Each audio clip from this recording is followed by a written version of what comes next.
Bismillahirrahmanirrahim. Assalamualaikum warahmatullahi wabarakatuh. Pada video kali ini kita akan membahas bagaimana cara melakukan uji McNemar. Nah, sebelumnya tentunya kita perlu mengetahui uji McNemar ini digunakan ketika apa sih gitu. Jadi uji McNemar ini merupakan uji beda untuk data nominal pada dua sampel berpasangan. Nah, jadi teman-teman perlu memahami bahwa, kalau data penelitian kita berupa data nominal, misalnya jenis kelamin, atau mungkin label, maka kita mungkin bisa menggunakan uji ini. Kemudian juga digunakan pada dua sampel berpasangan. Nah, dua sampel berpasangan di sini seperti apa sih? Jadi, dua sampel berpasangan ini sebenarnya itu hanya satu kelompok saja. Jadi satu kelompok subjek kita ukur dua kali. Misalnya pengukuran sebelum dan sesudah atau before after. Atau satu subjek kita ukur pengukuran 1 dan pengukuran 2. Nah, dari dua pengukuran ini kita cek ada perbedaan nggak, ada perubahan atau tidak. Nah, biasanya uji McNemar ini digunakan untuk mengetahui apakah perlakuan atau mungkin treatment atau intervensi itu efektif atau tidak setelah diberikan. Oke, ini tadi sudah kita bahas bahwa sampel berpasangan itu sebenarnya hanya satu kelompok tapi dilakukan dua pengukuran. Nah, untuk melakukan uji McNemar, teman-teman perlu membuat yang namanya tabel data McNemar. Jadi tabelnya seperti ini, ada tabel A, B, C, dan D. Nah, di bagian sini, ini ada data pengukuran 1, kemudian bagian atas ada data pengukuran 2. Atau di beberapa contoh lainnya, di sini misalnya keadaan sebelum, kemudian di bagian sini adalah keadaan setelah. Nah, kita pahami terlebih dahulu. Di sini ada kotak atau sel A, kemudian B, C, dan D. Nah, untuk kotak A ini adalah jumlah subjek yang pada kondisi 1 dan 2 itu tetap di kategori yang sama, misalnya kategori plus. Untuk B ini adalah jumlah subjek yang pada pengukuran 1 itu di kategori plus, tapi di pengukuran 2 dia kondisinya berubah di kategori minus. Nah, untuk C, ini pada pengukuran 1 dia ada di kondisi atau kategori minus, kemudian di pengukuran 2 dia berubah kategorinya ke plus. Adapun D, baik di pengukuran 1 dan 2, dia di kategori minus. Nah, di antara kotak A, B, C, dan D, yang paling perlu diperhitungkan adalah kotak B dan juga C, yaitu yang mengalami perubahan. Karena kotak B dan C ini informasinya akan kita gunakan untuk menghitung nilai chi-square McNemar-nya berapa. Nah, rumusnya seperti ini. Jadi, kita akan mengurangkan jumlah informasi di kotak atau sel B kurangi C, kita kuadratkan dibagi B plus C. Nah, untuk lebih memahami penggunaan uji McNemar, kita akan mengerjakan satu contoh soal. Nah, untuk pengerjaan contoh soal, kita akan membuka file Excel saja.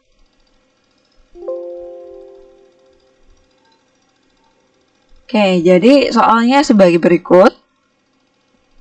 Di dalam suatu penelitian eksperimen, tujuannya untuk mengetahui perubahan konsentrasi siswa sebelum dan sesudah pelatihan senam otak.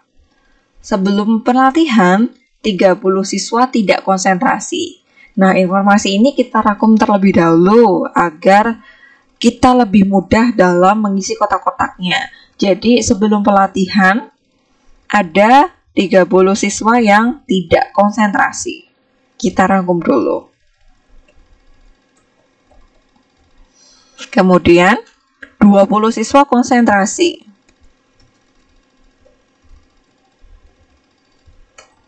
Nah, untuk kondisi setelah ada 15 siswa dari tidak konsentrasi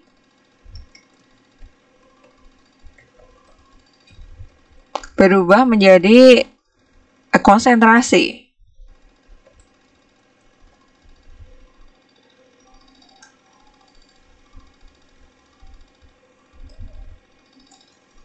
Kemudian 5 siswa dari konsentrasi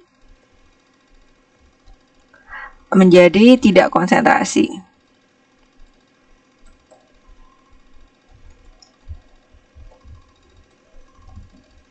Oke. Nah, dari rangkuman informasi ini kita akan mengisi tabel berikut ini.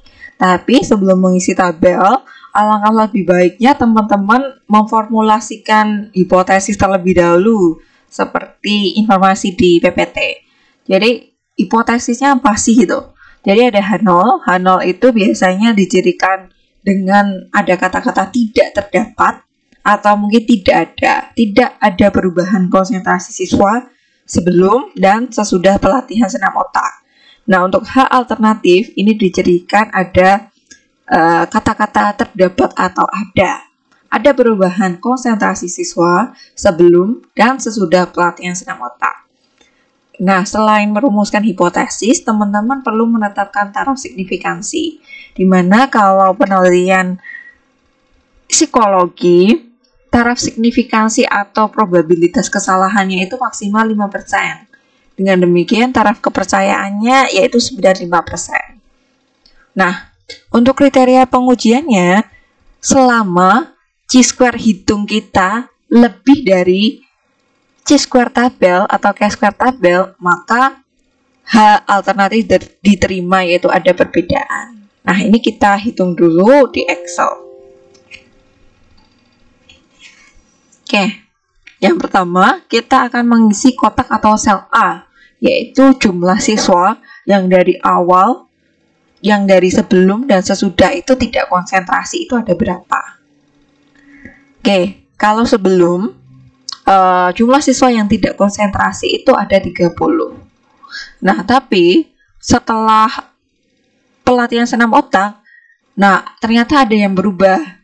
Jadi dari 30 yang tidak konsentrasi ini 15. Oke, jadi dari 30 ini kan tidak konsentrasi. 15 berubah dari tidak konsentrasi menjadi konsentrasi.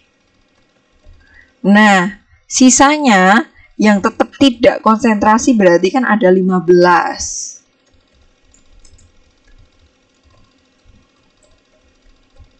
Oke, ini ya. Jadi di sebelum yang tidak konsentrasi itu ada 30.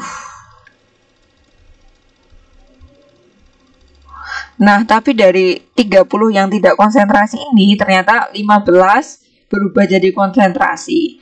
Berarti yang tetap tidak konsentrasi ada 15. Kita isikan. Kemudian berapa subjek ini yang sebelumnya tidak konsentrasi menjadi konsentrasi? Nah, ada di sini ya. Kita masukkan.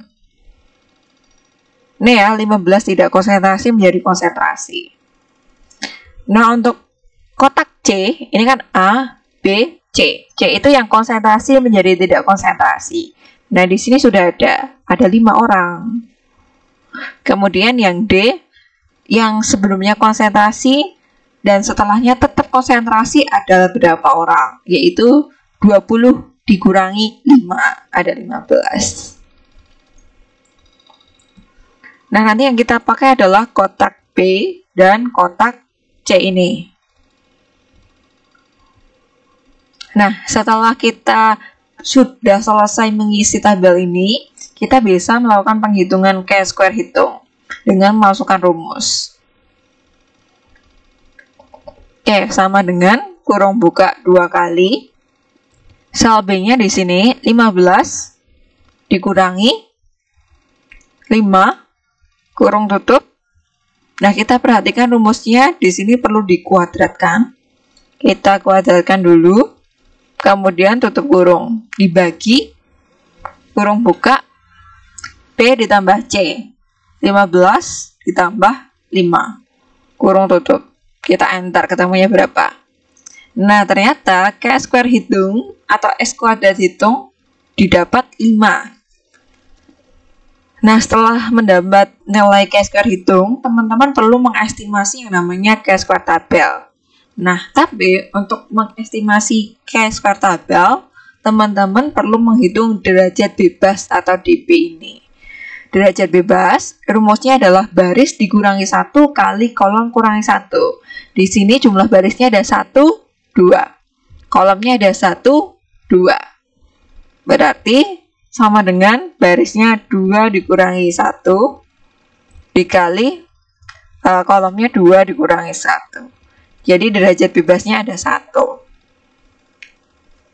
Langkah selanjutnya, kita bisa mencari K square tabel 5%. Nah,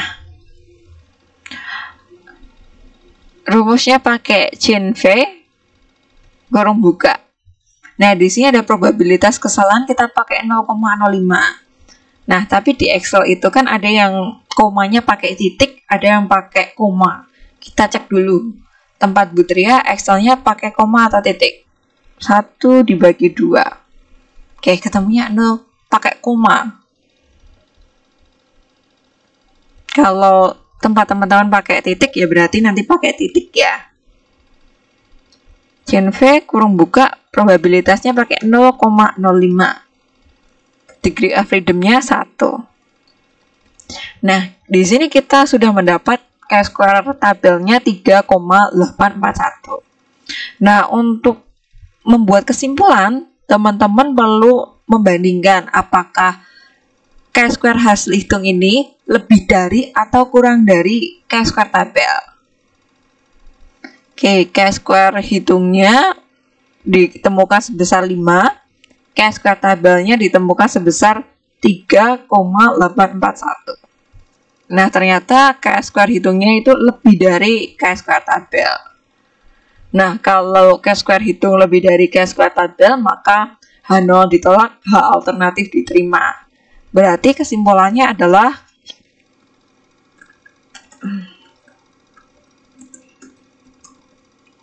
ada perbedaan atau mungkin perubahan konsentrasi siswa sebelum dan sesudah pelatihan senam otak. Nah, sudah selesai pengujian McNemar dengan Excel.